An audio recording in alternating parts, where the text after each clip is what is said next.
Hello, this is the final video on the Ghost of Christmas Past, that spirit that drags Scrooge back in time in stave 2 of Dickens' A Christmas Carol. Now, the ghost wants to take Scrooge back to his roots, and in the words of disco royalty Odyssey, I'm not talking about the roots in the land, I'm talking about the roots in the mud. He wants Scrooge to see why Scrooge is the way he is. And he's not just doing that for poops and giggles, for fun, is he? No, sir.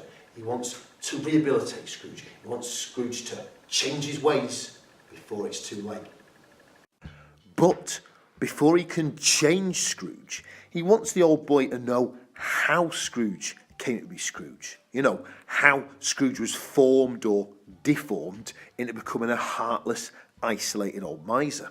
So, the ghost shows us images of Scrooge, the lonely schoolboy, this forlorn figure, isolated from friends and family alike.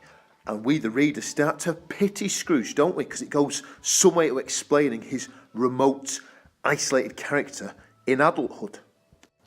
Later on in stave 2, we also see Scrooge sacrifice love for money. His girlfriend Belle initiates the breakup of their relationship owing to Scrooge's growing greed. We see then that neglect he suffered as a boy, combined with his pursuit of wealth at the expense of meaningful relationships, helped shape Scrooge's character into that of a lonely old miser obsessed with financial gain.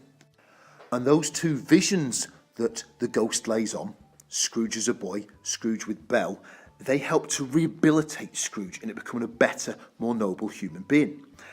When he sees himself as a boy, Scrooge says that he wished he'd given money to the carol singer the night before. With Belle, the ghost, you could say quite meanly, kind of twists the knife. The word used by Scrooge is tortures. The ghost tortures Scrooge with visions of Belle now as this old woman who's blissfully happy, surrounded by a loving family. It's almost like the ghost is saying to him, "Oh, Scroogey babes, just look what you could have won."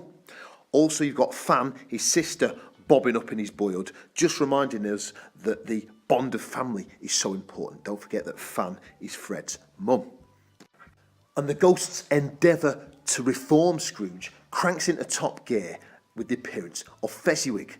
Fezziwig, Scrooge's old boss, lays on this great party for his staff.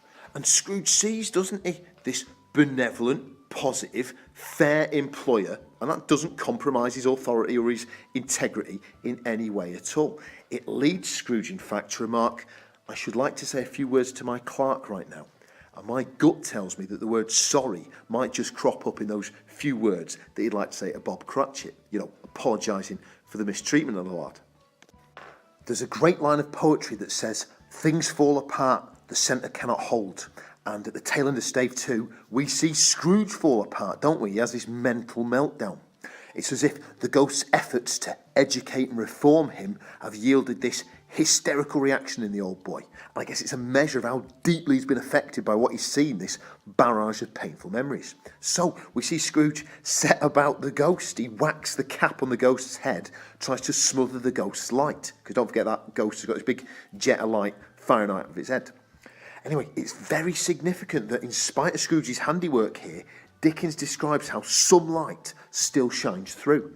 That symbolises how these memories are too powerful to suppress. They can't be contained, they can't be constrained any longer. And that's your lot, folks. We have seen how the Ghost of Christmas Past sows the seeds of Scrooge's transition from pin-eyed meanie to kind, loving gentleman. The ghost also shows Scrooge how he came to be so isolated. Plus, he lets him know about the horrific, the corrosive, debilitating consequences of his growing obsession with money. Also, he initiates Scrooge's rehabilitation, guiding him with examples such as Fezziwig.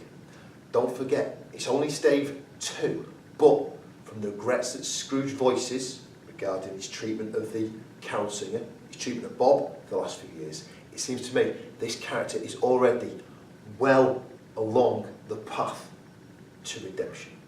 And on that note, I'll leave you good people to your lives. Wish you the best of luck in that exam hall.